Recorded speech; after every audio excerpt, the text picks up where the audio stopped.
Everyone understands that Agatha is a villain, but her fans, and I'm glad we're seeing more of that acknowledgement in What If. Episode 2 is out, and I personally liked it. Let's be true, anything with Catherine Hahn in it, I'm going to enjoy. So let's talk about it. 1000% seeing Howard Stark becoming a Hollywood exec instead of continuing to be a war criminal. It's not as lucrative, but it still keeps him very rich and well known. And in some way, he still has a huge cultural impact. Media and art impacts the way that we see life, the culture of the entire world, particularly Hollywood. And Stark gets to be at the forefront in that. We see that as a driving force of his character, and I thought that's very well played. I famously love the Eternals, so I was very happy to see Kingo back. Something was very odd with the animation, and I think it's because it's very difficult to animate properly a full Bollywood number. But if you've never seen a Bollywood dance, I implore you, please watch at least one Bollywood movie.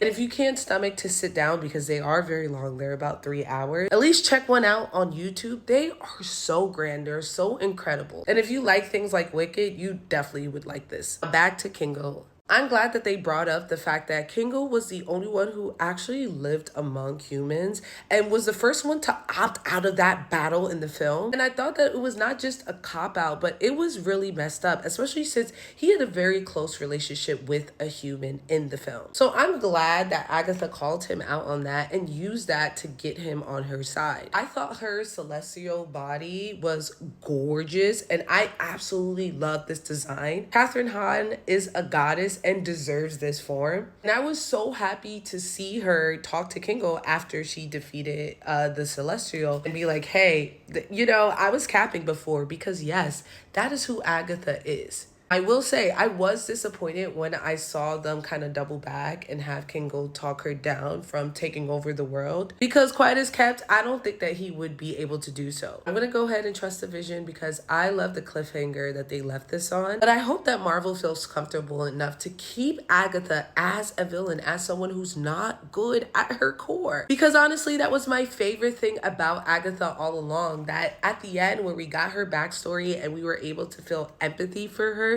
we still saw that she's terrible. She sucks. Let's keep her that way. Finally, I couldn't find a screen grab of it, but that final fight between Big Agatha and the Celestial was so absolutely gorgeous. I love that they were in the sky the way that the Watcher typically is. And that's the type of fun and animation that I want to see in this show. Actually, now that I say that, I know that they can work harder on the animation, and I take that back. This Bollywood scene should have been a little bit better because I was there for X-Men 97. I know they got the stuff. What If, please get it together. That being said, this episode was so much fun, and What If is 2 for 2 for going out there and taking a big swing. I have to commend them for that, because honestly, that's what If is supposed to be. Change the art style, show us something different, something that we know wouldn't show up in the show. Because if it did, then we could just watch that media. Also, thank you for bringing us back Catherine Hahn and the storylines for the Eternals, because I love the Eternals. Because man, the themes in that show is so interesting. We warm it up here, 3.5 out of 5 Frankie Flames.